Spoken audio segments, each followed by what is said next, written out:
Bonjour à chacun, à chacune, heureux de nous retrouver ce matin. Bienvenue aussi à ceux qui nous suivent sur YouTube, je crois maintenant. Je me mets à jour. Vraiment. Pour commencer ce culte, on va lire le psaume 24, parce que nous venons, et je crois qu'on insiste de plus en plus chaque dimanche, quelque part nous répondons, comme dit la parole, à une sainte convocation. Bien sûr, on vient pour se faire du bien, mais on vient vraiment pour rendre un culte à notre Dieu, au Créateur. Et nous, on sait qu'il est plus que le Créateur. Pour nous, il est celui qui nous a sauvés, celui qui vient toucher nos cœurs, ceux qui ne l'ont pas rencontré ne peuvent pas s'empêcher de le chercher, malgré tout. Je suis sûr de ce que j'avance là, parce que le Créateur, il a mis dans le cœur de l'homme la pensée de l'éternité. Alors on est obligé de chercher. Et même ceux qui pensent l'avoir rejeté, s'ils l'ont rejeté, c'est parce qu'ils savent bien qu'il existe. Alors je ne sais pas pourquoi je dis ça ce matin, il y a peut-être qui sont là, comme dit ce matin, pour chercher dans la détresse ou peut-être dans une colère aussi, sur des choses qui se passent dans la vie. Oui, il y a un Dieu créateur. Alors on va lire le psaume 24.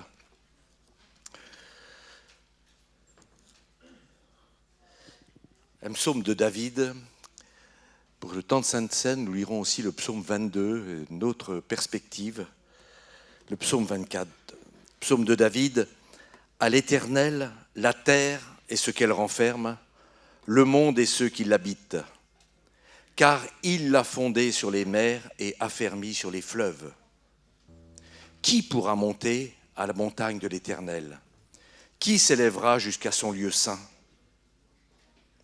Celui qui a les mains innocentes et le cœur pur, celui qui ne livre pas son âme au mensonge et qui ne jure pas pour tromper.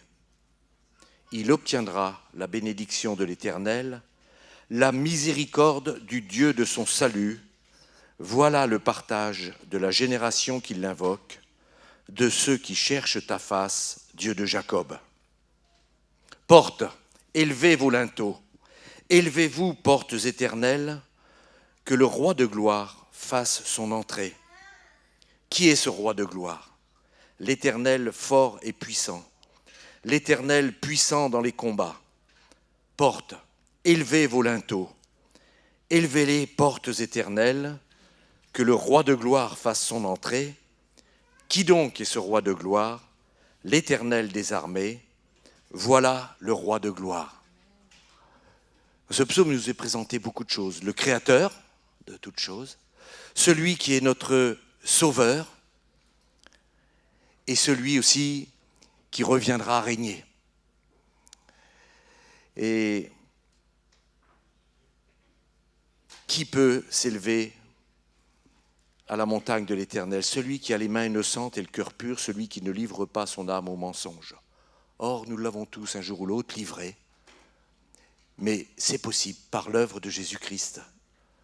C'est lui qui est venu purifier nos cœurs. Il y avait besoin. Et celui qui reconnaît finalement qu'il a été sur de mauvaises voies, le Seigneur le sauve. La miséricorde du Dieu de son salut, la miséricorde du Dieu de notre salut. Voilà le partage de la génération qui l'invoque, de ceux qui cherchent ta face, Dieu de Jacob. Et la fin de ce psaume, alors, si on a accueilli ce salut, il peut venir, il peut entrer. Et en attendant qu'il entre, que le Seigneur revienne régner sur cette terre, en attendant, il a déjà fait de nous le temple de son esprit. Et donc il est venu à celui qui a ouvert son cœur, celui qui a accepté de se laisser purifier, le Seigneur déjà est entré. Il est venu faire sa demeure en chacun de nous. C'est quelque chose qui nous est rappelé, et je vais lire ça pour terminer cette introduction. Dans 1 Corinthiens 6, les versets 19 et 20. je vous invite à relire 1 Corinthiens 6, qui est assez riche, et en 19 et 20. Ne savez-vous pas que votre corps est le temple du Saint-Esprit qui est en vous, que vous avez reçu de Dieu, et que vous ne vous appartenez point à vous-même, car vous avez été rachetés à un grand prix. Glorifiez donc Dieu dans votre corps et dans votre esprit qui appartiennent à Dieu. Et ce matin, nous rendons un culte à Dieu. Nous sommes son temple. Et ensemble, et ça c'est une notion importante, nous avons tous été rachetés de la même manière, par le même sang, au même prix, la mort de Jésus-Christ et sa résurrection. Et donc nous avons la vie. Donc nous répondons, oui, ce matin, à une sainte convocation. Nous venons là pour célébrer le Créateur, notre Sauveur, notre Maître, celui qui nous a rachetés, donc nous lui appartenons. Voilà. Alors je vous invite, on va prier et puis on va louer le Seigneur. On va ensemble, et ensemble, c'est important. Dans ce monde, il y a un témoignage ce matin. Il y a un témoignage dans un monde qui est perdu, qui rejette Dieu. Des hommes et des femmes osent se rassembler pour dire « Oui, j'ai été égaré. Le Seigneur m'a purifié. Je peux maintenant accéder à sa montagne et élever mon âme par Jésus-Christ. » Voilà notre témoignage et voilà le culte qu'on vient rendre à notre Dieu ce matin. Je vais prier. Seigneur notre Dieu, merci de ce que tu t'es révélé à nous comme le Créateur. Nous l'avons su parfois très tôt dans notre vie, mais Seigneur, nous t'avons rencontré comme celui qui nous sauve, celui qui vient laver, purifier notre âme, qui enlève les obstacles, pour te rencontrer. Merci pour la réconciliation opérée à la croix. Merci Seigneur, tu as fait de nous ton temple et ensemble aussi, comme un corps, tu nous as mis dans un corps dont tu es la tête, Jésus-Christ. Nous voulons ce matin confesser ces choses et ensemble te louer, te célébrer.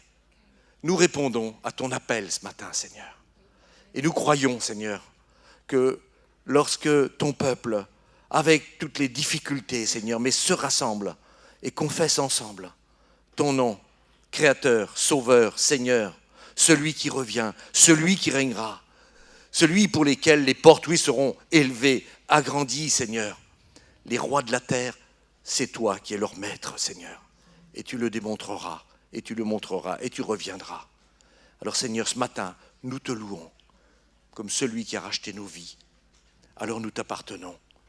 Et nous, ensemble, nous voulons te louer ce matin. Que ton nom soit béni, Père. Amen. Amen. Je vous invite à vous lever, si vous pouvez.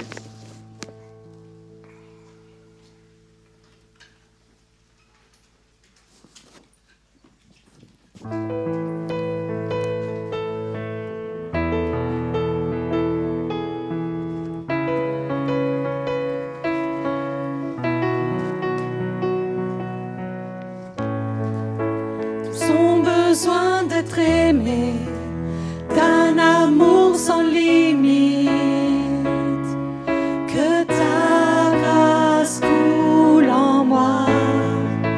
Tous ont besoin de pardon, de la bonté d'un sauveur, l'espoir des nations.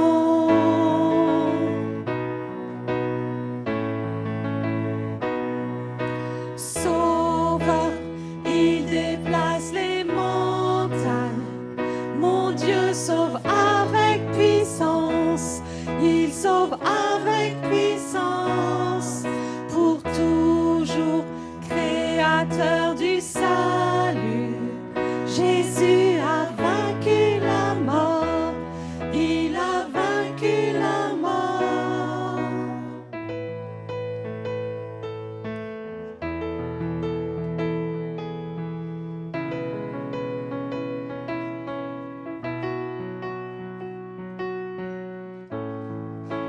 Prends-moi tel que je suis, mes peurs et mes échecs. Oh, viens,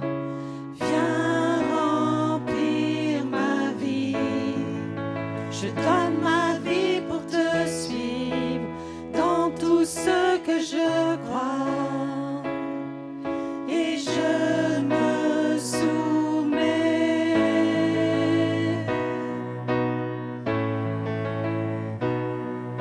Sauveur, il déplace les montagnes. Mon Dieu sauve avec puissance. Il sauve avec puissance pour toujours, créateur du salut.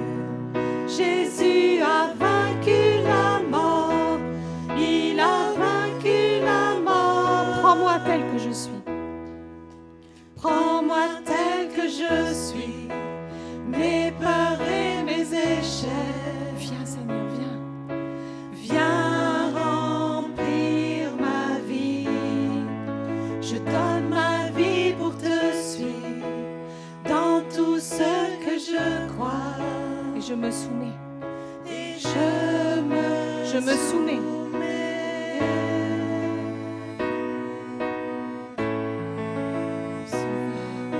Sauveur, il déplace les montagnes.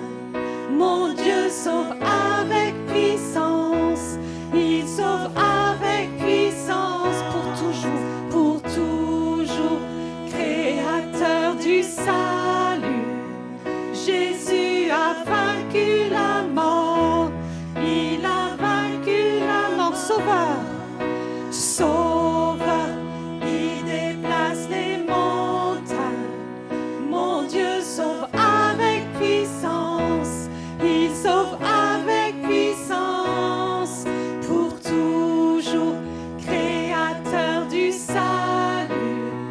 Jésus a vaincu la mort. Il a vaincu la mort. Resplendit pour que le monde voie. Nous chantons pour la gloire du roi ressuscité. Jésus resplendit pour que le monde voie. Nous chantons pour la gloire du roi ressuscité. Jésus resplendit pour que le monde voie. Nous chantons pour la gloire du roi ressuscité. Jésus resplendit pour que le monde voie. Nous chantons pour la gloire du roi ressuscité. Sauveur, il déplace les montagnes. Mon Dieu sauve avec puissance. Il sauve avec puissance. C'est toi Jésus, c'est toi. Pour toujours, créateur du salut. Jésus a vaincu la mort. Il a vaincu la mort. Sauveur. Sauveur, il déplace les montagnes. Mon Dieu sauve avec puissance. Il sauve avec puissance Pour toujours. pour toujours. Créateur. Créateur du salut. Jésus a vaincu la mort. Il a vaincu la mort.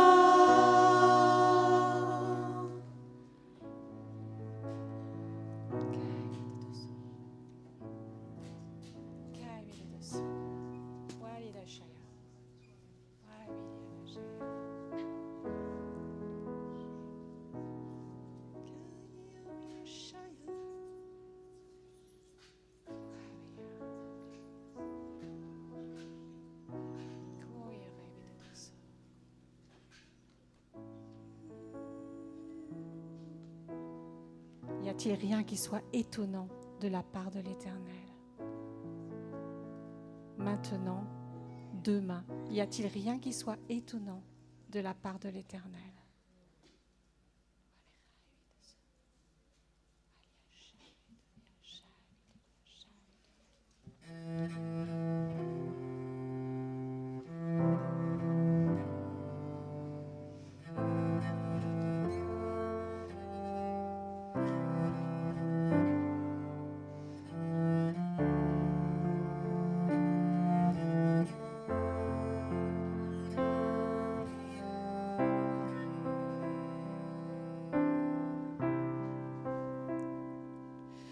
Je viens vers toi dans le secret, en ta présence, je veux rester.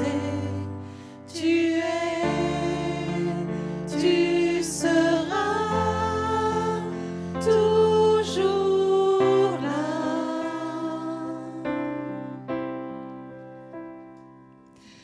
Tout contre toi, près de ton cœur, je peux entendre ta voix, Seigneur. Tu seras toujours là. Ébloui devant toi, éternel,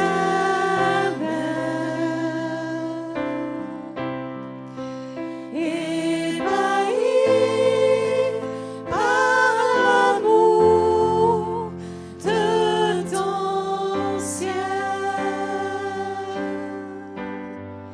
Je suis là à tes pieds.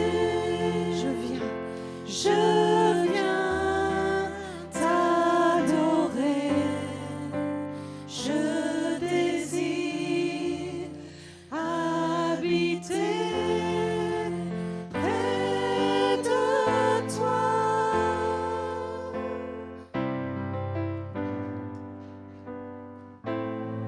Je viens vers toi. Je viens vers toi dans le secret, en ta présence, je veux rester. Tu seras toujours là.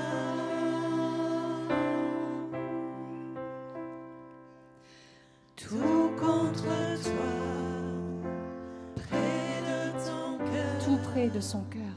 je peux entendre ta voix, Seigneur. Tu seras toujours là. Ébloui devant toi, éternel,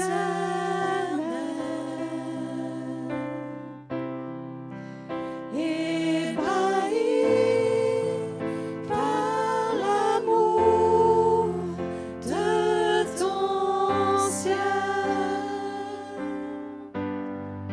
Je suis là À tes pieds. à tes pieds.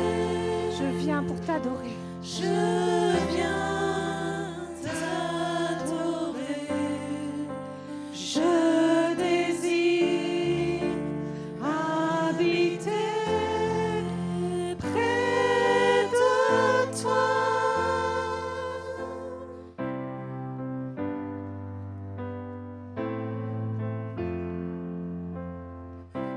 Je vois ton bras. Je vois ton bras, je sens ta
Je viens, Seigneur. Nous venons, Seigneur. Je désire habiter près de toi.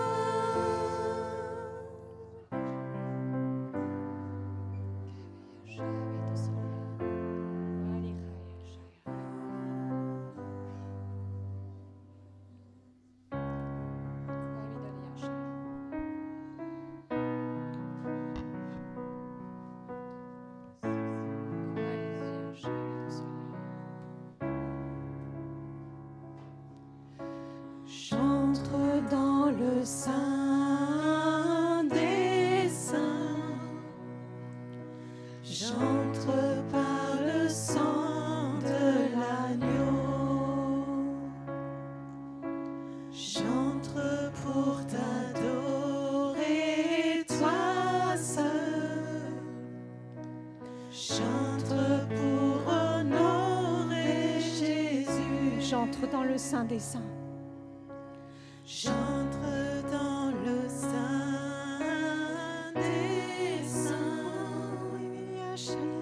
J'entre par le sang de l'agneau. J'entre pour t'adorer, toi seul. J'entre pour honorer Jésus. Seigneur, je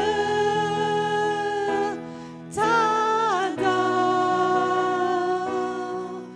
Oui, je t'adore. Seigneur, je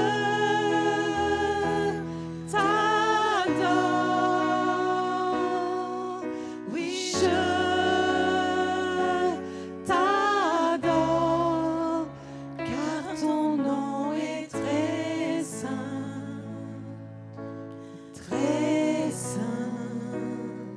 Seigneur.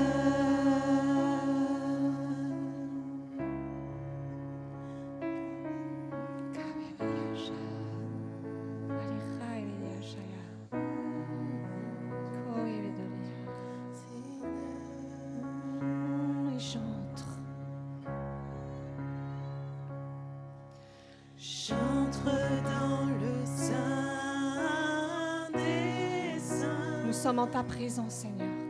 J'entre par le sang de l'agneau. Nous sommes dans ta présence, ô Dieu vivant. J'entre pour t'adorer, toi seul. J'entre pour honorer Jésus. Seigneur, je t'adore. Seigneur, je t'adore. Oui, je t'adore. Seigneur, je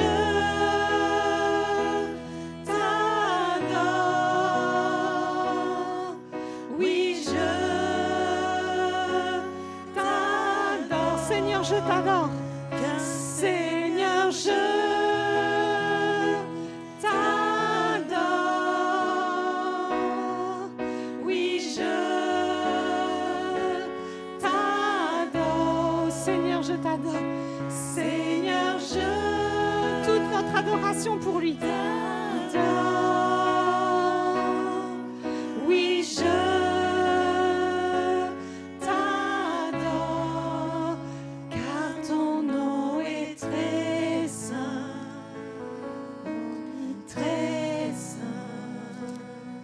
Seigneur. Car ton nom est saint, car ton nom est très saint,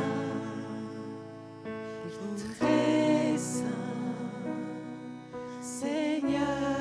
Seigneur, je t'adore. Seigneur, je t'adore. Touche ton peuple, touche tes enfants. Oui, je Viens, Saint-Esprit, viens.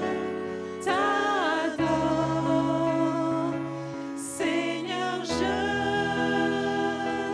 t'adore. Couvert par le sang de l'agneau. Oui, je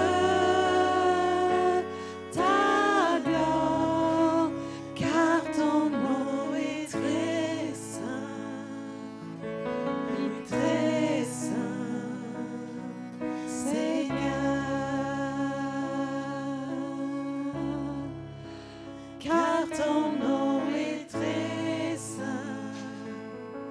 Oh oui, très saint, Seigneur.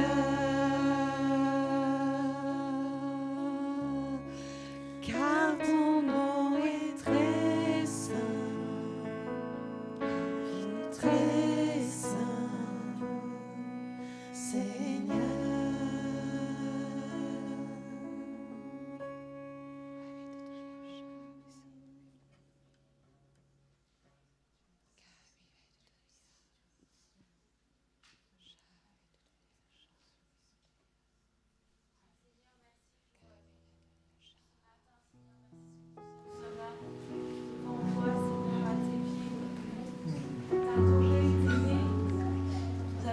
Besoin comme au temple à faire des sacrifices. Nous venons simplement devant toi et merci pour ton amour, pour ta présence. Merci parce que nous pouvons t'adorer, te louer en toute liberté, Seigneur. Tu entends chacune de nos pensées, chacune de nos prières, nos secrets. Et tu es là, Seigneur, tu es présent. Tu agis, Seigneur. Et je sais que tu veux agir pour chacun d'entre nous, Père, car tu es amour et fidélité. Amen.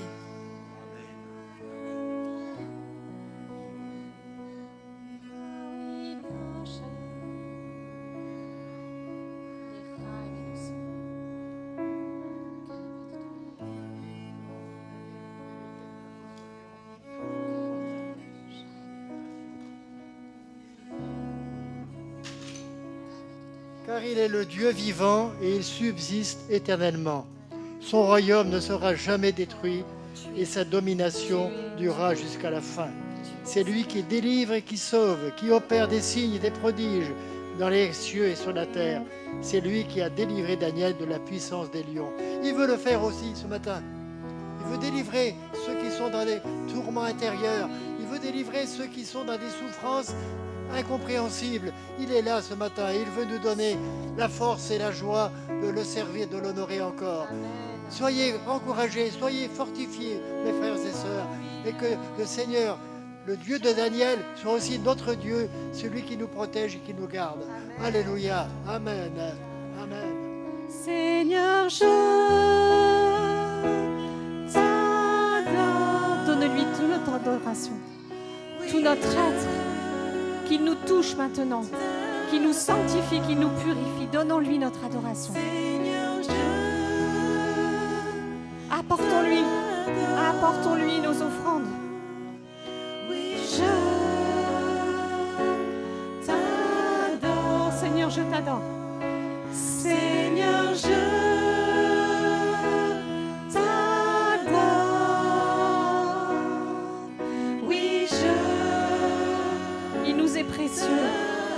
Sa vie nous est précieuse. Seigneur, je t'adore. Oui, je t'adore. Car ton nom est très saint. Très saint. Seigneur. Car ton nom.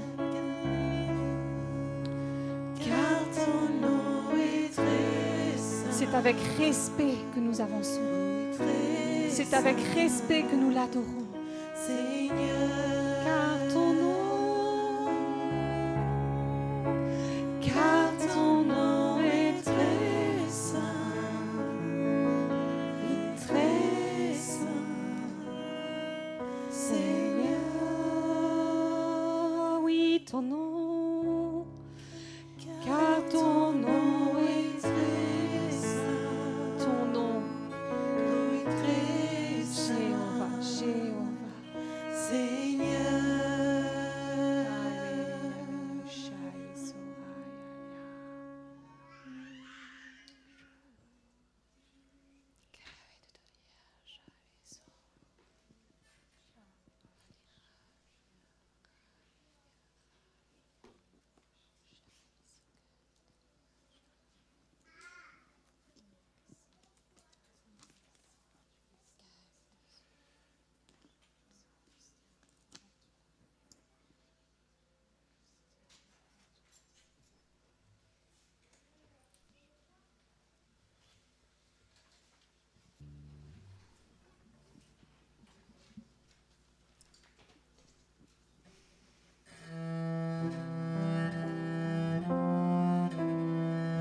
Laisse-nous encore ce matin, notre Dieu, notre cher Sauveur, être bouleversés au plus profond de nous par ce sacrifice. En fait, c'est moi qui aurais dû payer ce prix-là. C'est toi, c'est nous, mais tu es venu. Nous étions tous errants. Chacun suivait sa propre voie. Toi, tu es venu. Tu es venu, cher Sauveur. Tu es venu, Jésus. Gloire à ton nom. Gloire à toi. Nous sommes vraiment bouleversés par cet amour infini. Pourquoi ? Nous n'avions aucun mérite, nous n'avons rien fait. Mais tu es venu. Tu nous as appelés. Tu t'es fait connaître le premier. Et chacun d'entre nous a cette vie merveilleuse, la vie éternelle, cette vie divine, cet accès au Père, la compréhension de ce monde, si petite soit-elle, mais combien importante. Oh mon Dieu, je me prosterne à tes pieds. Pourvu que tous les jours, je me prosterne à tes pieds. Pourvu que tous les jours, nous puissions ensemble, et chacun personnellement, te rendre l'hommage, l'honneur, la gloire et le sacrifice de nos personnes, parce que tu es digne, Jésus. Laisse-nous ce matin. Nous sommes bouleversés par toi. Nous voulons t'adorer comme tu le mérites. Tu en es digne.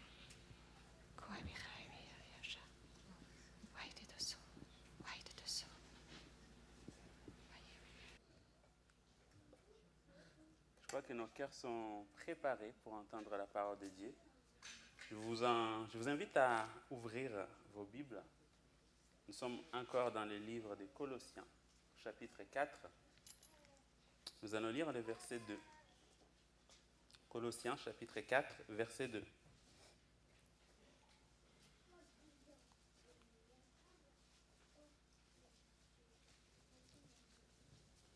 Persévérez dans la prière.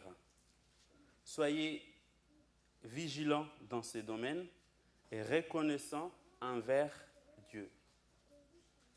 Persévérez dans la prière. Soyez vigilants dans ces domaines et reconnaissants envers Dieu. Donc à travers ce passage, l'apôtre Paul nous encourage à persévérer dans la prière.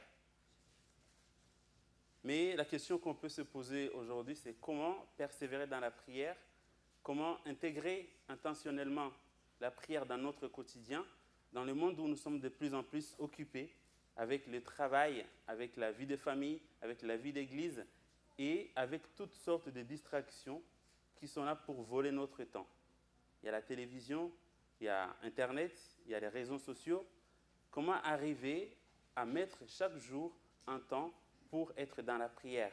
Donc, à travers cet encouragement de l'apôtre Paul, c'est ce que nous allons voir. Et comme toute autre discipline spirituelle, nous allons voir que si nous voulons vraiment persévérer dans la prière, nous devons regarder à Jésus-Christ, parce que Jésus-Christ, c'est l'exemple parfait d'une persévérance dans la prière.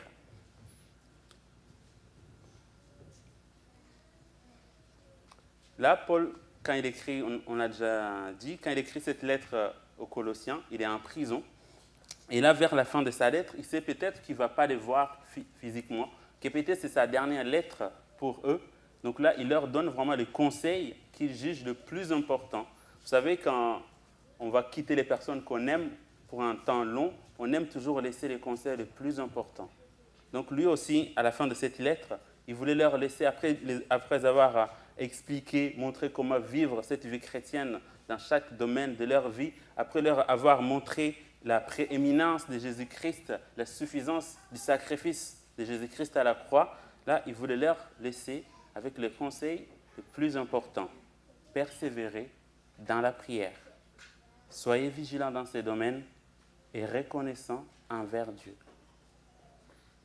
Dans la version Parole vivante, c'est écrit « Continuez à prier fidèlement ».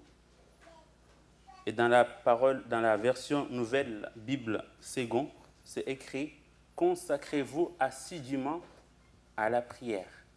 Là, quand on parle de l'assiduité, les étudiants et les élèves connaissent ça. Il s'agit d'être toujours présent, régulièrement, fréquemment, là où on est censé être. Donc là, en gros, c'est que l'apôtre Paul dit « Soyez présents toujours dans la prière régulièrement et fréquemment. Au début de sa lettre, l'apôtre Paul, il montre en fait l'exemple de cette persévérance dans la prière. Comme on l'a déjà vu il y a quelques semaines, quand au début de sa lettre, au verset 3, il dit « Nous prions constamment pour vous » ou « Nous ne cessons de prier pour vous ». Donc, le conseil que Paul donne aux Colossiens, c'est quelque chose que lui-même, il pratique dans sa vie. Ça veut dire que prier constamment, prier sans cesse. Persévérer dans la prière, c'est avoir une vie de prière constante. Mais avoir une vie de prière constante, ce n'est pas facile. Sinon, on n'aurait pas besoin de nous encourager à persévérer. Parce que souvent dans la Bible, le Nouveau Testament, quand on voit la prière, c'est souvent précédé par persévérer. Persévérer dans la prière, ce n'est pas quelque chose de facile. Mais quand Paul s'adresse à cette église de Colosse, c'était des chrétiens qui avaient la foi en Christ. Ça veut dire qu'ils avaient en quelque sorte une vie de prière, mais Paul les encourage à persévérer continuellement, à aller un peu plus loin. L'une des significations en fait, du mot qui est traduit ici par persévérer en grec, l'une des significations c'est se montrer courageux pour quelque chose. Donc ça veut dire pour persévérer dans la prière, on doit avoir du courage parce que ce n'est pas facile d'avoir constamment, régulièrement, fréquemment cette vie de prière. Donc prier, persévérer dans la prière, c'est continuer à prier sans se décourager. Et ça aussi, c'est quelque chose que Jésus-Christ a enseigné à ses disciples, à prier constamment, fidèlement, sans se décourager. Mais là, pour parler de persévérance, dans la prière, il doit y avoir une base de prière déjà. Parce qu'on ne peut pas encourager quelqu'un à persévérer dans quelque chose qu'il ne fait pas déjà. Parce que je ne peux pas encourager à quelqu'un, par exemple, si quelqu'un vient, il m'encourage, il dit « Fabrice, je t'encourage à persévérer, à jouer fidèlement du piano », ça n'aurait pas de sens parce que je ne fais pas du piano. Donc si l'apôtre nous encourage à persévérer dans la prière, il suppose en quelque sorte que nous pratiquons déjà la prière. Et c'est ce que Jésus-Christ a enseigné aussi dans ses disciples. Quand on voit dans Matthieu 6, il y a un passage où Jésus-Christ parle de la prière. Et quand il parle de la prière à ses disciples, il suppose que ses disciples pratiquent déjà la prière. Il utilise les mots comme « lorsque tu pries » ou « quand tu pries ». Il ne dit pas « si tu pries ». Parce qu'en fait, en tant que disciples de Jésus-Christ, nous sommes appelés à avoir cette communion dans la prière avec notre Père céleste. Amen. Donc, pour parler de persévérance, il faut qu'il y ait déjà quelque part la pratique de la prière. Donc, pour moi, ce matin, j'aimerais déjà encourager mes frères et sœurs qui sont en Christ déjà à commencer à prier. Parce qu'on ne va pas persévérer si on ne pratique pas déjà la prière. Persévérer dans la prière, c'est avoir une vie de prière constante, c'est intégrer intentionnellement la prière dans son quotidien tout en accomplissant ses autres tâches, ses autres devoirs. Quand on dit prier sans cesse, prier constamment, il ne s'agit pas de passer toute la journée en train de prier. Parce que Dieu, qui est notre Père, il sait que nous avons aussi des devoirs. Il sait que nous avons besoin de travailler, nous avons besoin de nous occuper de nos enfants, nous avons besoin de nous occuper de nos études. Donc quand on dit prier constamment, sans cesse, ce n'est pas passer toute la journée à prier, parce que nous avons aussi des autres devoirs. Amen. C'est prendre un temps intentionnellement dans la journée pour prier. La question qu'on peut se poser, c'est pourquoi en fait la Bible insiste beaucoup sur persévérer dans la prière? Pourquoi la Bible insiste beaucoup sur le fait qu'on est appelé à avoir cette vie de prière constante? Il y a plusieurs raisons qu'on peut voir. Et ce matin, j'aimerais partager avec vous 3 raisons qu'on trouve dans la Bible. La première raison, c'est que c'est la volonté de Dieu. C'est déjà pour cette raison-là, ça devrait être suffisant pour nous encourager à persévérer dans la prière, parce que c'est la volonté de Dieu. Quand nous persévérons dans la prière, nous sommes en train d'accomplir la volonté de Dieu. Nous pouvons lire ça dans 1 Thessaloniciens 5, les versets 17 et 18. C'est écrit « Priez sans cesse, exprimez votre reconnaissance en toutes circonstances, car c'est la volonté de Dieu pour vous en Jésus-Christ. » C'est la volonté de Dieu que nous persévérons, que nous soyons souvent présents dans la prière, régulièrement, fréquemment. C'est la volonté de Dieu. Une autre raison que je peux vous partager, la prière fait partie de l'armure du croyant, l'armure que Dieu donne aux croyants pour tenir ferme contre les ruses de l'ennemi. Ça aussi, on le voit dans Éphésiens, chapitre 6, le verset 18. Vous savez, Paul donne les armes spirituelles ou les armes du croyant, la vérité, la justice, le zèle, la foi, les casques du salut et la parole de Dieu. Et à la fin, au verset 18, il dit « Priez en esprit en toute occasion, soyez éveillés et persévérants dans vos prières pour tous les croyants. » Si Dieu nous a donné cette arme de la prière, ça serait en fait dommage de s'en priver.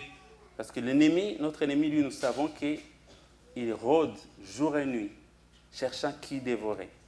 Il est rusé, il est malin. Donc Dieu nous a donné les armes pour tenir ferme contre les ruses de l'ennemi. Donc ça serait dommage en fait de commencer notre journée, finir notre journée, commencer une semaine, finir notre semaine, sans utiliser les armes que Dieu met à notre disposition. Donc la prière, ça fait partie de ces armes que Dieu nous a données pour tenir ferme contre les ruses du diable. Une autre raison que je peux vous partager, c'est pour rester vigilant et ne pas céder à la tentation. Ça, vous vous souvenez de cet épisode de Jésus-Christ avant d'aller à la croix, où il est parti dans les jardins de Gethsémani, il a prié. Il est parti prier 3 fois, mais ses disciples, quand ils revenaient, ils se sont endormis. Et dans Marc, chapitre 14, verset 38, Jésus il dit « Veillez et priez pour ne pas céder à la tentation. L'esprit de l'homme est plein de bonne volonté, mais la nature humaine est bien faible. » Donc Jésus connaît notre nature humaine. Donc on peut avoir de bonnes intentions, mais notre nature humaine, elle est faible. Et la solution que Jésus nous donne, c'est de veiller et prier. Et là, veiller, ça a 2 significations. C'est déjà veiller spirituellement, mais aussi dans le contexte de ce passage, c'est de veiller aussi physiquement, rester éveillé physiquement. Donc si nous voulons tenir ferme, rester vigilant face aux tentations de l'ennemi, c'est par la prière. Amen. Parce que nous pouvons avoir de bonnes intentions, de bonnes motivations, mais comme notre chair est faible, nous avons besoin de rester éveillés. Et le moyen que la Bible nous donne, c'est par la prière. Et nous avons besoin de faire ça fréquemment, régulièrement, tous les jours. Parce que notre ennemi, lui, il ne va pas nous tenter de temps en temps, mais il tente tout le temps. Donc c'est pour ça que nous avons besoin de persévérer dans la prière. Nous devons avoir cette attitude où on dit « Je n'attends pas que les problèmes arrivent pour prier, mais si les problèmes arrivent, ils vont me trouver dans la prière. Et là, je pourrai tenir ferme et tout surmonter. » Amen. On ne doit pas être que les chrétiens qui font des prières d'urgence. Donc on doit être éveillé. Si les problèmes arrivent, je suis déjà dans la prière. Il ne faut pas qu'on soit dans la prière seulement quand il y a une urgence. C'est bien de le faire aussi, parce que Dieu est bon. Quand on crie à lui, quand le malheureux crie, l'Éternel entend. Mais la prière, c'est plus que ça. Ce que nous avons vécu ce matin dans la louange et l'adoration, ça aussi c'est la prière. Parce que la prière, c'est communiquer avec Dieu, c'est être en communion avec Dieu. Donc si chaque jour, nous pouvons dans notre prière privée vivre ce que nous avons vécu ce matin, il y aurait beaucoup de changements dans notre vie. La prière aussi, c'est l'adoration. La prière, c'est se mettre dans la présence de Dieu, être dans la contemplation et se merveiller de la gloire de Dieu. C'est se mettre à genoux, dire « Seigneur, je t'adore pour tout ce que tu es, pour qui tu es. » La prière, ce n'est pas seulement exprimer nos besoins à Dieu, c'est aussi vraiment l'adoration, la louange. Et ça, c'est quelque chose qu'on est appelé à faire régulièrement, à vivre ces temps de louange, d'adoration dans nos cultes personnels. Amen. Moi, ça m'a vraiment beaucoup touché notre temps de ce matin. Je ne sais pas si après la prédication, on peut rechanter cette chanson, la dernière chanson, ou vraiment d'adoration. Parce que c'est vraiment ça aussi la prière, c'est adorer Dieu. Parce que la Bible dit que notre Père, il connaît déjà nos besoins. Donc si chaque fois on va seulement dans la prière pour lui faire connaître nos besoins, on passe aussi à côté d'autres dimensions de la prière, l'adoration. Amen. Maintenant la question qu'on s'est posé, c'est comment intégrer intentionnellement la prière dans notre quotidien. Parce que nous sommes de plus en plus occupés. Il y a beaucoup de distractions qui sont là vraiment pour voler notre temps. Donc comment on peut arriver vraiment à vivre quotidiennement ce qu'on vient de vivre ici dans la louange, dans l'adoration. Jésus a enseigné à ses disciples 2 types de vie de prière. Il a enseigné la vie de prière privée, là où on est seul en présence de Dieu. Et il a enseigné aussi la vie de prière, ce qu'on appelle souvent la prière d'accord. Ça veut dire qu'on se met ensemble avec les frères et sœurs, on est d'un commun accord, on se présente devant Dieu pour prier. Donc il y a ces 2 modes de vie qu'on doit développer. La vie de prière privée, c'est ce que Jésus enseigne dans Matthieu 6, verset 6. C'est écrit, « Mais toi, quand tu pries, va dans ta pièce la plus retirée, verrouille ta porte et adresse ta prière à ton Père qui est là dans le lieu secret. Et ton Père qui voit dans ce lieu secret te le rendra. » Ça, c'est la prière secrète, c'est la prière privée, là où on est seul avec Dieu, soit pour vraiment le déverser sur lui, ce qui pèse sur nous, ou pour vraiment l'adoration, ou pour vraiment demander pardon. Ça, c'est ce genre de vie de prière. On voit un exemple dans la Bible. Déjà, Jésus faisait souvent ce genre de prière. On le voit souvent partir seul pour aller prier. Mais on a un exemple de Daniel aussi. Daniel, c'est quelqu'un qui avait développé cette vie de prière privée. On peut le lire ensemble. C'est dans Daniel chapitre 6, verset 11. Daniel chapitre 6, verset 11. Quand Daniel apprit que ce décret avait été signé, il entra dans sa maison, les fenêtres de sa chambre haute étant ouvertes en direction de Jérusalem. 3 fois par jour, il se mettait à genoux pour prier et louer son Dieu. Il continua à le faire comme auparavant. Donc on voit que dans la vie de Daniel, lui, il avait compris l'importance et la nécessité de passer fréquemment du temps dans la présence de son Dieu. Non seulement pour prier, mais aussi pour louer son Dieu. Amen. L'autre prière que Jésus a enseignée, c'est la prière en groupe ou la prière d'accord. On voit ça dans Matthieu 18, verset 19. « J'ajoute que si 2 d'entre vous se mettent d'accord ici-bas au sujet d'un problème, pour l'exposer à mon Père céleste, il les exaucera. » Donc là, il s'agit d'une prière d'accord. Prière d'accord, en fait, c'est vrai qu'on voit souvent Jésus aller prier seul, mais dans Luc 9, il y a 2 passages où on voit Jésus-Christ, il va prier, mais cette fois-ci, il est avec ses disciples. Et c'est la prière aussi qu'on voit dans les actes. La Bible nous dit que dans le commun accord, il persévérait dans la prière, dans l'enseignement des apôtres, dans la fraction du pain de la communion fraternelle. Et là, en fait, le mot « se mettre d'accord », c'est le mot qui est derrière, utilisé, en fait, veut dire un peu comme une symphonie. Donc, ça veut dire qu'on est... Ce n'est pas parce qu'on est ensemble quand on est ensemble physiquement en tant qu'enfant de Dieu, là, Dieu est là. Mais pour que ça soit une prière d'accord, ça veut dire qu'il faut qu'on soit comme une symphonie. Ça veut dire qu'il faut qu'on soit d'un même cœur, d'un même esprit et d'une même vision. Et quand on est dans cette disposition, on arrive à se mettre d'accord. Et là, c'est une prière qui est puissante. Et là, c'est une prière qui peut se pratiquer aussi pour les couples qui sont chrétiens. C'est une prière qui peut se pratiquer en couple, où on a des réunions de prière chaque semaine.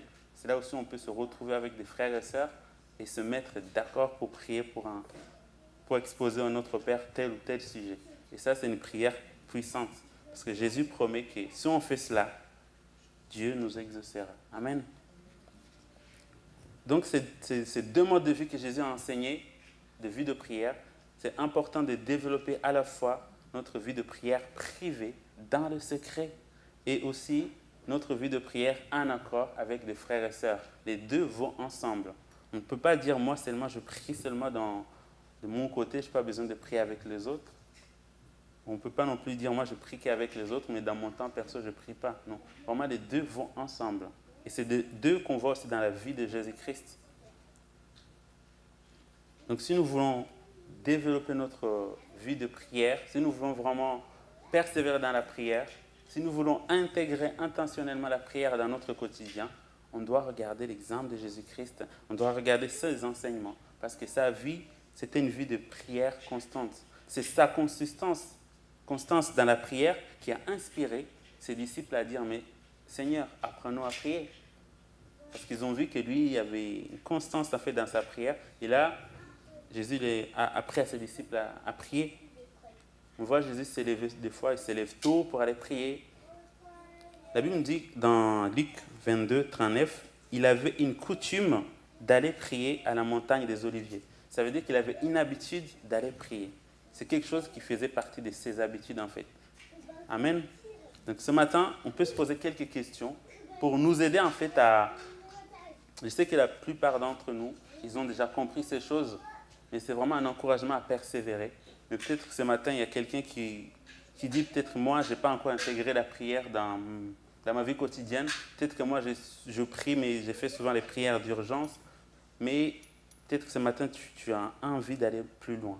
Parce que la prière, c'est un moment privilégié en fait de communion avec notre Père. Donc on peut se poser quelques questions pour essayer de nous orienter. Première question, c'est avez-vous un moment dans votre journée qui est réservé à la prière? On voit Jésus-Christ des fois, il s'élève avant l'aube en pleine nuit pour aller prier. On le voit dans d'autres passages, après le soir, après une longue journée de travail, Jésus envoie tout le monde et après il va aller prier. On voit Jésus-Christ prier dans d'autres moments de la journée. Donc là, l'idée, c'est de prendre intentionnellement un temps dans ta journée pour prier.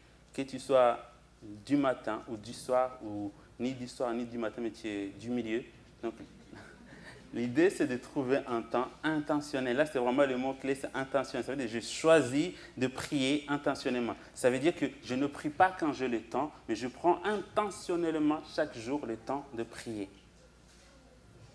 Parce que souvent, on dit, ouais, je veux prier quand j'aurai le temps. Sauf que souvent, le temps ne vient pas. Donc, il s'agit d'être intentionnel dans sa vie de prière. Je ne prie pas seulement quand j'ai le temps, mais je prends intentionnellement le temps de prier.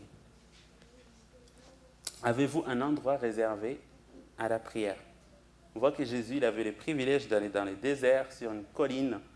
Et là, dans Matthieu 6, il nous enseigne à être dans notre chambre. Mais peut-être qu'on n'a pas tous possibilité d'aller dans les déserts pour prier ou aller sur une colline. Je sais que, par exemple, moi, dans mon pays, il y a des personnes qui ont vraiment pris ça littéralement. Ils vont souvent prier dans des montagnes. Pourquoi pas? Mais l'idée, là, en fait, c'est d'avoir quand on parle du désert, de la montagne, de la colline, ou dans la chambre la plus retirée, l'idée, c'est d'avoir un endroit loin des distractions. Ça peut être n'importe où. Tant que vous êtes seul avec Dieu, tant qu'il n'y a pas de distraction, tant qu'il n'y a pas de notifications de téléphone qui vont arriver à chaque instant, tant qu'il n'y a pas la télévision qui est derrière, l'idée c'est vraiment de se trouver un endroit. On n'a pas tous peut-être la possibilité d'avoir une pièce retirée, mais l'idée c'est de trouver un endroit loin des distractions. Ça peut être dans la salle de bain, dans la cuisine, dans la voiture, peu importe. Mais l'idée derrière c'est d'être vraiment seul, loin des distractions, avec Dieu, pour pouvoir vraiment l'adorer et lui présenter aussi nos besoins et prier pour les autres. Combien de temps passez-vous dans la prière? Là, on voit Jésus-Christ, avant de choisir ses disciples, il a prié toute la nuit. Et des fois, Jésus, il faisait des courtes prières. Des fois, il disait simplement, Seigneur, je te remercie parce que tu m'exauces toujours. Donc là aussi, le principe, ce n'est pas la quantité qui compte, mais c'est la qualité qu'on va passer avec Dieu qui compte. Parce que la prière, il ne faut pas oublier que vraiment l'essentiel, c'est de passer un temps de qualité avec notre Père. Donc le Seigneur sait que nous avons d'autres devoirs. Donc si on passe le temps qu'on a dans la prière, le Seigneur voit notre cœur, il connaît nos motivations. Donc ce n'est pas question de quantité. Il ne faut pas se fixer des règles inutiles. Il ne faut pas essayer de battre ses propres records. Ce n'est pas ça le but. Le but, c'est de passer un temps de qualité avec votre Père, dans la communion, dans la prière. Selon nos besoins, des fois on va avoir des besoins où on va passer beaucoup plus de temps. Selon notre disponibilité en termes de temps, peut-être le week-end ou sur d'autres moments, on a plus de temps. Aussi selon nos dispositions du cœur, parce que des fois, le Seigneur peut conduire des choses il fait souvent ça, mais des fois, il peut nous conduire d'une façon spéciale et on peut passer beaucoup plus de temps. Donc pour moi, c'est se laisser conduire, guidé par le Saint-Esprit. Par exemple, les personnes qui sont du soir, ils vont peut-être passer plus de temps dans la prière le soir, dans la méditation, et peut-être les matins, ils passeront moins de temps, vice-versa. Les personnes du matin, ils prennent beaucoup plus le temps le matin, et le soir, peut-être pas. Donc l'idée, c'est vraiment de... Quand on dit persévérer dans la prière, il y a ces moments intentionnels qu'on va mettre pour vraiment aller plus loin, plus profondément dans la présence de Dieu. Mais persévérer dans la prière, c'est aussi communiquer avec Dieu tout au long de la journée. En dehors de ces temps mis à part, persévérer dans la présence, dans la prière, c'est aussi communiquer avec Dieu tout au long de la journée, sur notre lieu de travail, pendant la pause. Donc, ce n'est pas parce que j'ai pris mon temps de prière le matin que ça y est, c'est fini, je ne veux plus prier. Non.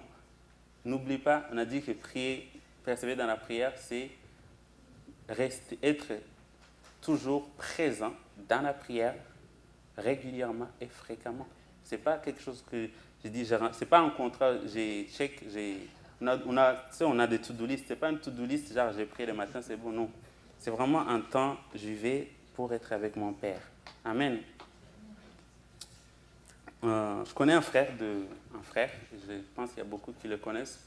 Lui, quand tu le croises, peu importe où tu vas le croiser, que ce soit dans un parking ou dans un supermarché, si tu le croises dans un supermarché, tu lui exposes un sujet de prière, il ne va pas te dire « Ah, mon frère, rentre chez toi, je prierai pour toi ». Non, il te dit « On prie » sur place. Donc là, tu peux te retrouver avec lui au milieu du supermarché, il va te dire « Je prie pour toi ». Au début, quand tu n'as pas l'habitude, c'est ah, « Est-ce que je peux prier ?» Mais lui, il a l'habitude en fait. Donc au milieu du supermarché, là, il te tient la main et dit « Prions ».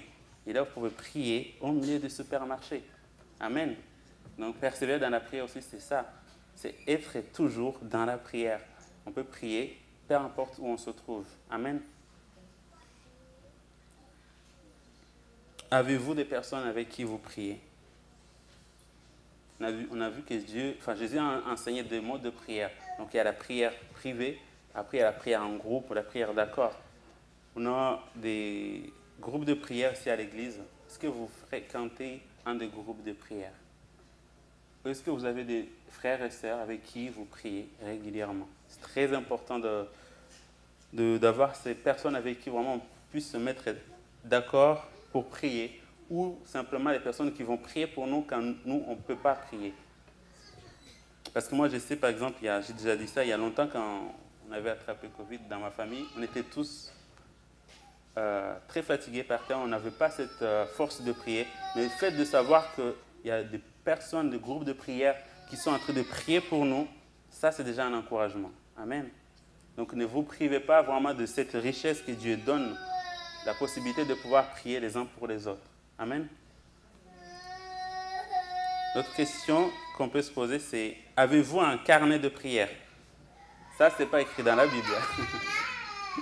Ce n'est pas Paul qui a dit « Ayez chacun un carnet de prière ». Non. En fait, si vous êtes comme moi et que vous n'arrivez pas toujours à tout retenir dans votre tête, ça peut être intéressant de voir un carnet de prière, en fait, pour écrire les sujets de prière et continuer à persévérer dans la prière. Parce que c'est bien, par exemple, quand on se réunit dans les réunions de prière, de partager les sujets de prière.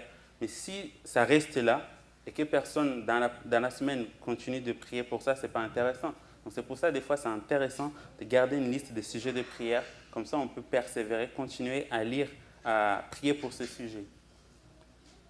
Le carnet de prière aussi, il joue deux rôles, en fait. Donc c'est le rôle de garder, en tout cas, nos sujets de prière, mais aussi c'est pour noter les réponses de Dieu. Amen. Quand on prie, Dieu répond. Amen.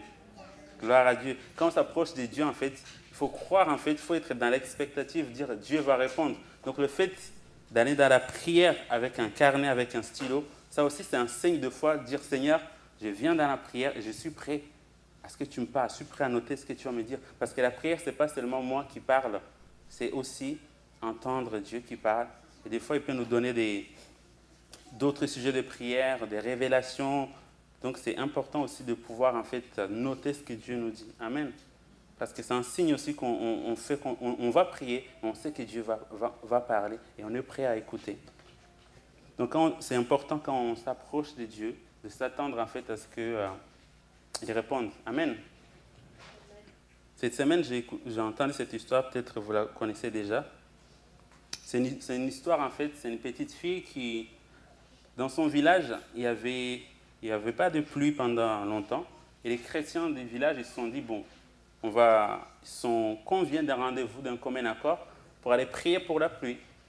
Ils étaient à l'extérieur pour prier. Et la petite fille arrive à la réunion de prière et elle a apporté son parapluie. Et là, les adultes se disent, mais jeune fille, pourquoi tu viens avec un parapluie? Il n'y a pas de pluie. Et la fille dit, mais j'ai entendu que vous allez prier pour la pluie et moi, je ne vais pas être mouillée. Donc elle avait la foi, en fait, que s'ils disent qu'ils vont prier pour la pluie, pour elle s'attendait à ce qu'il y ait la pluie et elle est venue avec son parapluie. Est-ce que nous, quand on va dans la prière, on s'attend à ce que Dieu agisse? Amen. Donc quand on s'approche de Dieu, si on n'a pas la foi, il est impossible de plaire à Dieu. Donc quand on s'approche de Dieu pour prier, on doit s'attendre à ce que Dieu réponde. Amen. Il y a des attitudes à avoir dans la prière. La Bible nous dit de prier, d'avoir la foi. Aussi, la Bible nous dit de prier selon la volonté de Dieu. Parce que si nous prions pour satisfaire nos propres besoins, Dieu, quand on nous est dans Jacques 4, Jacques 4 nous apprend à demander conformément à la volonté de Dieu. La Bible nous dit aussi de prier, de marcher dans l'obéissance.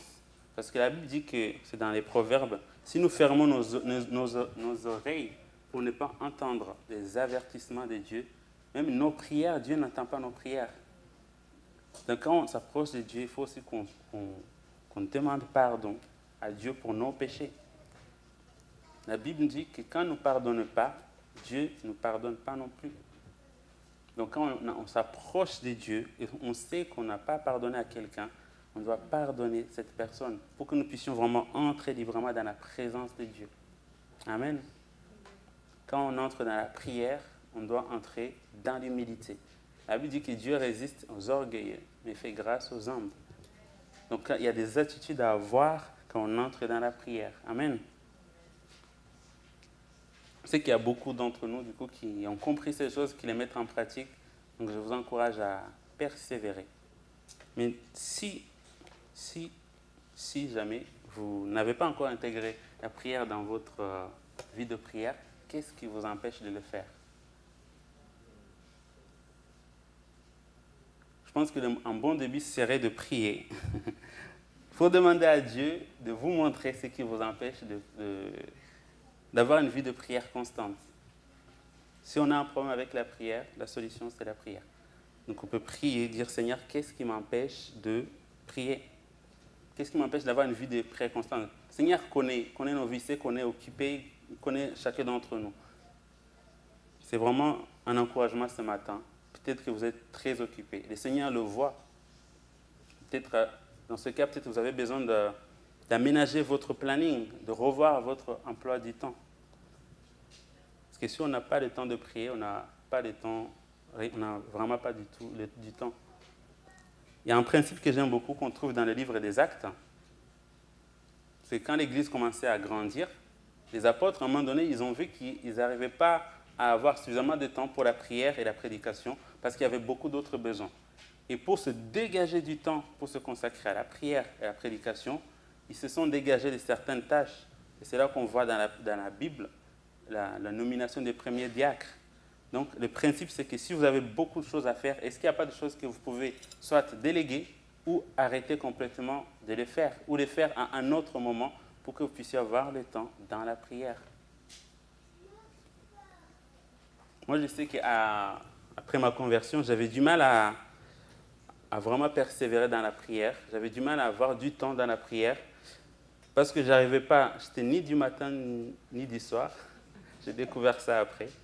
Du coup, je n'arrivais pas à me réveiller tôt pour prier pour une très très bonne raison. Je passais mes soirées en train de regarder les films.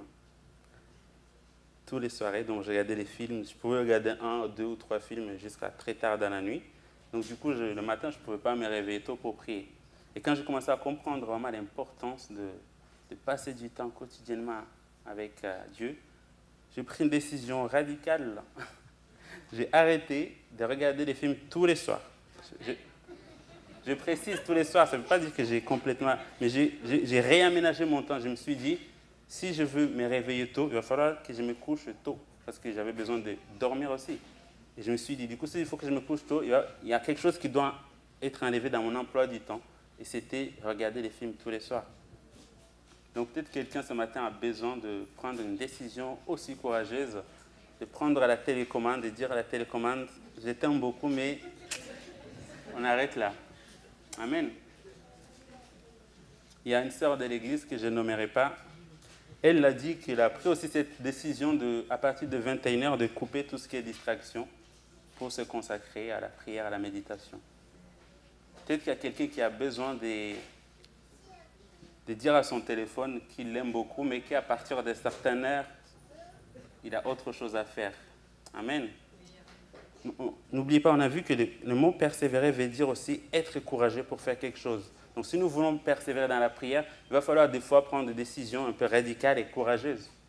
Parce qu'on est de plus en plus attiré par beaucoup de distractions. Amen. Qu'est-ce qui vous empêche de prendre le temps chaque jour dans la prière? Parce que Dieu aussi connaît. Si vous êtes vraiment très occupé, Dieu vous connaît. Ça peut être au milieu de vos activités. On a vu qu'on peut prier aussi partout à tout moment. Si vous ne pouvez pas vraiment prendre du temps à part, Dieu connaît votre cœur, il connaît votre emploi du temps. Ça peut être intégré, votre vie de prière, dans votre activités du quotidien. Vous pouvez prier en faisant vos tâches du jour. Donc l'idée, c'est vraiment de prendre le temps dans la prière, un temps intentionnel. En fait, je dis souvent que quand on passe beaucoup de temps sans prier, on manque à Dieu en fait. Parce que Dieu nous a créés pour être en communion avec lui. Et quand on ne fait pas ça, on lui manque en fait. Parce que Dieu, c'est notre Père. Et il nous a créés pour que nous puissions être avec lui. Et quand on ne le fait pas, moi je dis souvent qu'on lui manque. Il y a 2 semaines, on avait laissé nos enfants chez la mamie, les 2, pour une soirée. C'était la première fois. Et moi, j'espérais au fond de moi qu'ils allaient pleurer pour me réclamer. Je me suis dit quand même, chaque soir on est ensemble, je lis les histoires. J'ai regardé mon téléphone, bon, ils n'ont pas appelé, j'ai dit bon. J'ai dit je vais me renseigner le lendemain. Le lendemain, je vais chercher chez mamie, je dis mamie, est-ce qu'ils ont acclamé même une seule fois? Elle m'a dit non. Et là, j'étais pas bien. J'ai dit, oulala, avec tout le temps que je passe pour elle, tout ça, même pas une fois. Mais non. Du coup, en fait, quand je partageais ça avec un frère, il m'a dit, en fait, c'est ce que Dieu ressent des fois, en fait. Il est là, passe la nuit en train de nous protéger, parce qu'il a lui dit qu'il ne dort pas, il ne somnole pas. Le matin, quand on se réveille, il est là, mais nous, on regarde sur notre téléphone. Ok, il dit, c'est pas grave, peut-être qu'il va venir vers moi après. Voilà, on se prépare, on va au travail, il est là, il nous protège sur la route. Et là, le soir, on arrive, Dieu dit, ah, c'est bon, ça y est, maintenant on va passer du temps avec lui. Télécommande, la télévision. Et Dieu, voilà. C'est ce qu'on fait souvent avec Dieu, en fait. Quand on passe du temps sans prier, Dieu, il nous a créés pour être en relation avec lui. Et on est appelé à être dans cette relation. C'est une relation d'amour, en fait. C'est un moyen que Dieu nous a donné pour lui exprimer notre amour aussi. Donc, je vous encourage ce matin à prendre cela en compte. La Bible dit que nous avons été appelés à vivre en communion avec Jésus-Christ. Et c'est à travers la prière que nous pouvons vivre en communion avec notre Sauveur et Seigneur. Amen. Quelle décision, si vous n'avez pas déjà intégré la prière dans votre quotidien, quelle décision allez-vous prendre aujourd'hui? Une décision courageuse, radicale, qui va changer votre vie et qui va vous rapprocher de plus en plus avec votre Sauveur. L'apôtre Paul dit, persévérez dans la prière et soyez vigilants dans ces domaines.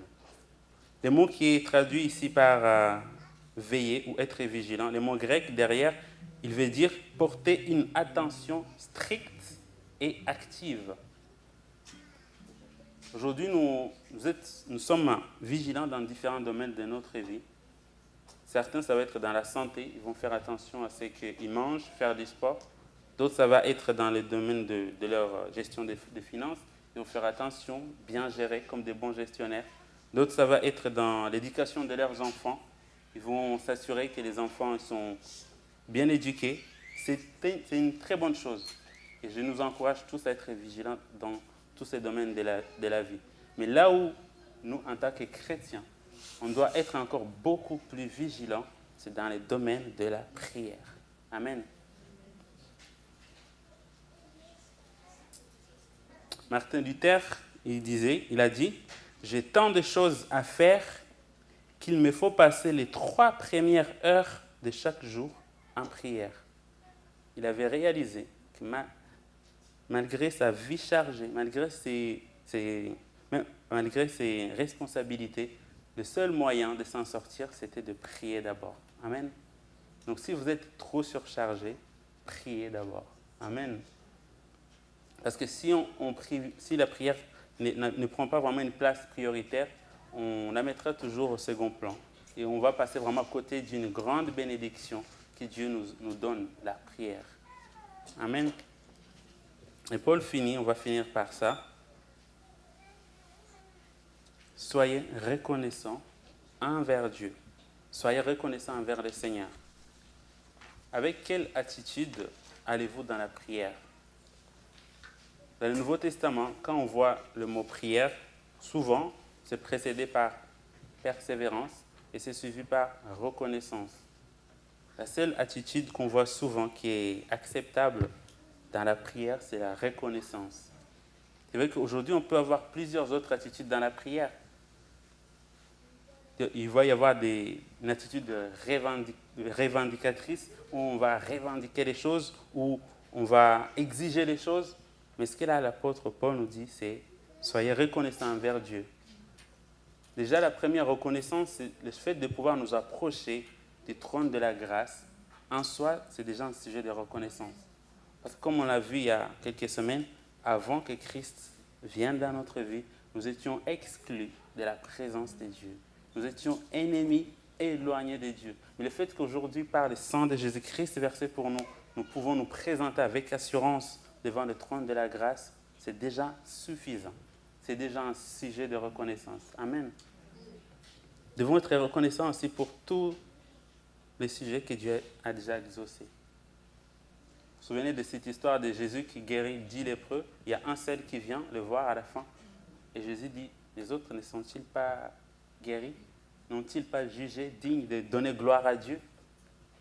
Donc c'est ça aussi en fait, être reconnaissant. Quand Dieu a fait des choses pour nous, être reconnaissant. Reconnaissant pour tout ce qu'il est, tout ce qu'il fait, tout ce qu'il a fait, tout ce qu'il va faire. Amen. Donc pour terminer, c'est que pour un chrétien, persévérer dans la prière ou avoir une vie de prière, ce n'est pas une option. Mais c'est une nécessité, c'est un besoin vital. Persévérer dans la prière, c'est intégrer intentionnellement la prière dans son quotidien. Amen. Nous allons laisser l'équipe de louange nous conduire dans ces chants d'adoration. Parce que la prière, c'est ça aussi, c'est entrer dans la présence de Dieu et nous prosterner et l'adorer. Donc nous allons faire ça et après on va prier. Amen.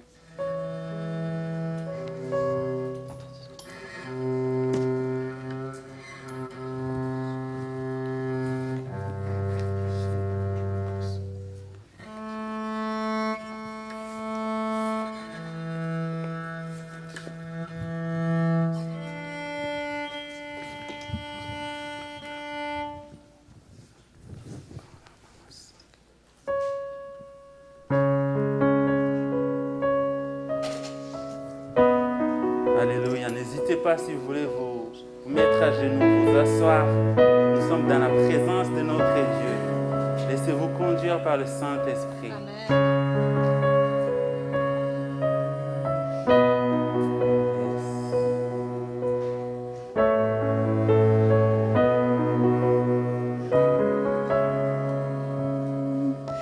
J'entre dans le sein des saints.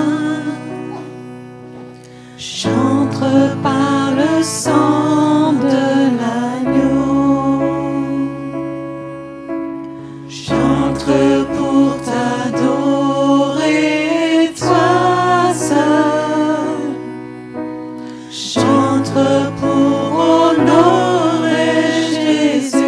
j'entre dans le sein des saints. J'entre dans le sein des saints. J'entre par le sang de l'agneau. J'entre pour t'adorer, toi seul. J'entre pour honorer Jésus. Seigneur, je t'adore. Oui, je t'adore. Seigneur, je t'adore. Oui, je t'adore. Seigneur, je t'adore. Seigneur, je t'adore. Oui, je t'adore. Seigneur, je t'adore. Oui, je t'adore, car ton nom est très saint,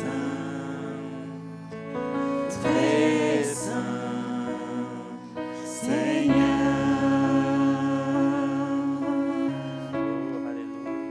Car ton nom est très saint,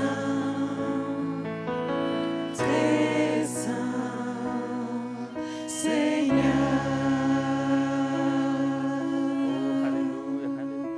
J'entre dans le sein des saints. Oh, j'entre par le sang de l'agneau. J'entre pour t'adorer, toi seul. J'entre pour honorer Jésus. Seigneur, je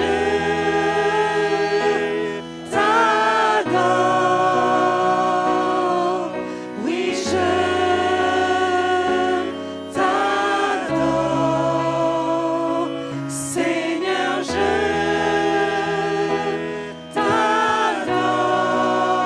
t'adore. Oui, je t'adore. Seigneur, je t'adore. Seigneur, je t'adore. Déposons à ses pieds. Oui, je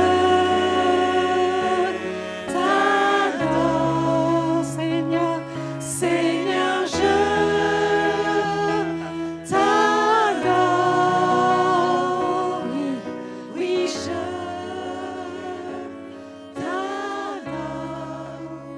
Car ton nom est très saint,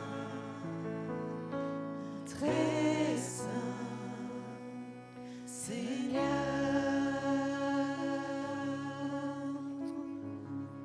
Car ton nom est très saint, Seigneur. Continuez la musique, continuez.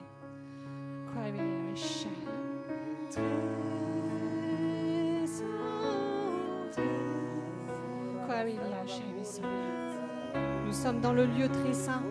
Je vois le manteau de gloire.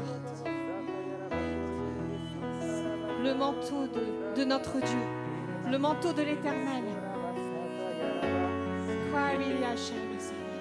Je vois que nous voulons toucher, nous voulons embrasser avec respect. Il nous laisse approcher du bord de son manteau.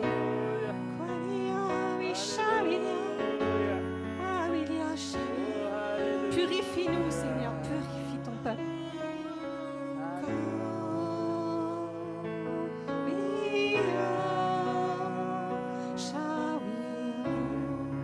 Car son nom est saint. Car ton nom est très saint, Merci, mon Dieu. très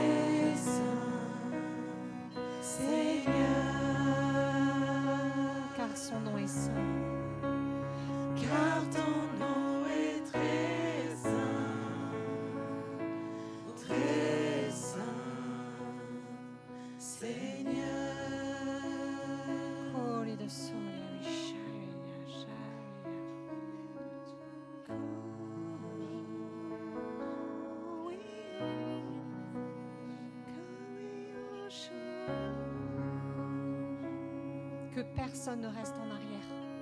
Que personne ne reste en arrière. N'aie aucune hésitation.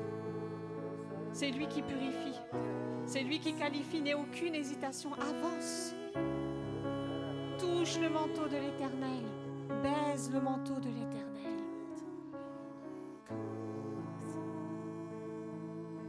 Encore plus de cette sainteté. Encore plus de cette présence.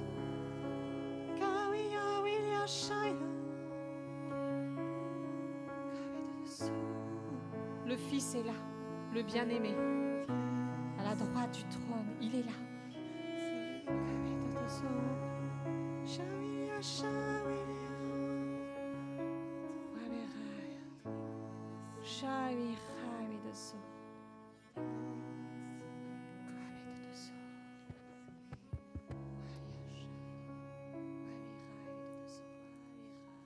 Ainsi parle l'Éternel.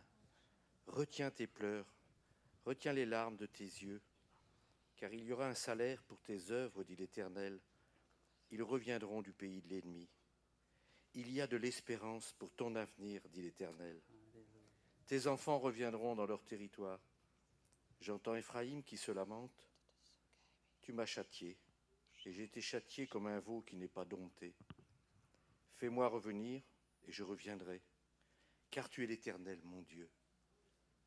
Après m'être détourné, j'éprouve du repentir, et après avoir reconnu mes fautes, je frappe sur ma cuisse. Je suis honteux et confus, car je porte l'opprobre de ma jeunesse. Éphraïm est-il donc pour moi un fils chéri, un enfant qui fait mes délices? Car plus je parle de lui, plus encore son souvenir est en moi. Aussi mes entrailles sont émues en sa faveur. J'aurai pitié de lui, dit l'Éternel. Amen. Amen.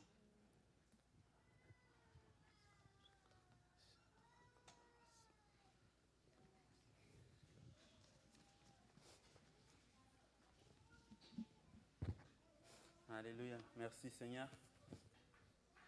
Ma prière ce matin, c'est que chacun d'entre nous puisse vivre ce moment de louange, d'adoration dans son culte personnel ou dans sa vie de prière en groupe. Nous avons vu que Daniel avait l'habitude d'aller prier et louer Dieu.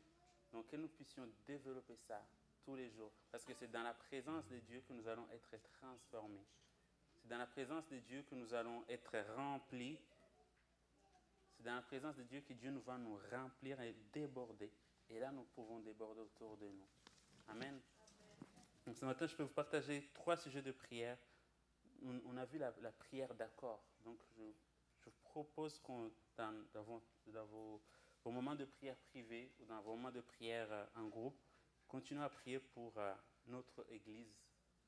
Comme on a vu les premiers chrétiens, ils étaient tous dans commun accord, persévérant ensemble. Que nous puissions aussi continuer à grandir dans cette unité. Que nous puissions continuer à prier pour cette période de transition dans laquelle nous sommes et nous allons être pendant quelques mois. Que nous puissions prier aussi pour que Dieu révèle, confirme les dons et les appels qu'il a donnés à chacun d'entre nous. Parce que je pense qu'il a déversé beaucoup de dons et de talents dans chacun d'entre nous ici. Donc que Dieu vienne vraiment révéler et confirmer ces choses pour que nous tous ensemble, c'est ensemble que nous allons y arriver. C'est ensemble que nous allons être cette Église glorieuse et belle qui va avoir de l'impact là où on est aujourd'hui. Amen. Que Dieu vous bénisse alors que vous marchez dans la persévérance, dans la prière.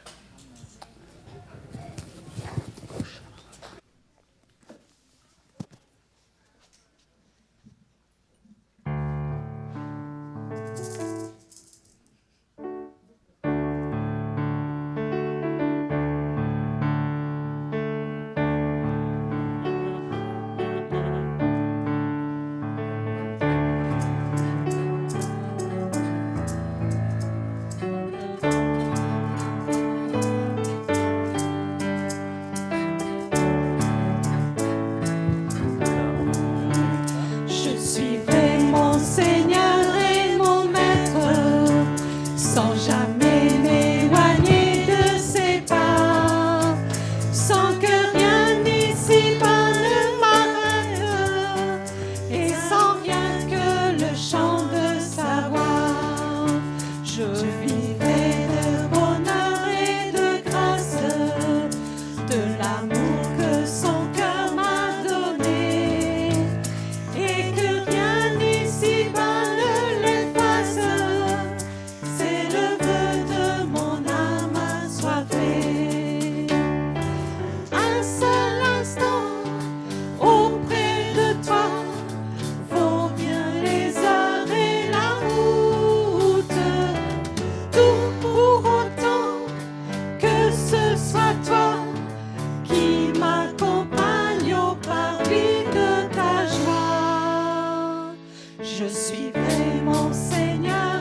Je vivrai de bonheur et de grâce, de l'amour que son cœur m'a montré, et que rien ici-bas ne l'efface. C'est le vœu de mon âme assoiffée. Un seul instant auprès de toi vaut bien les heures et la route. Tout pour autant que ce soit toi qui m'accompagne au parvis de ta joie.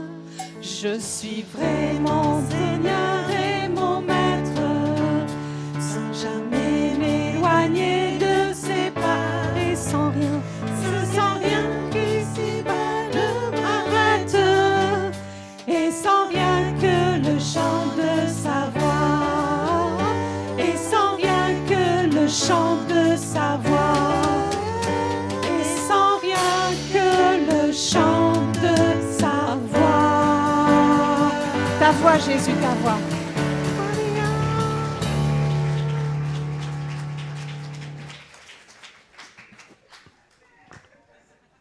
Excellente semaine à chacun et chacune, puis vraiment, revoyez ces invitations de notre frère pour ce message, pour cette semaine.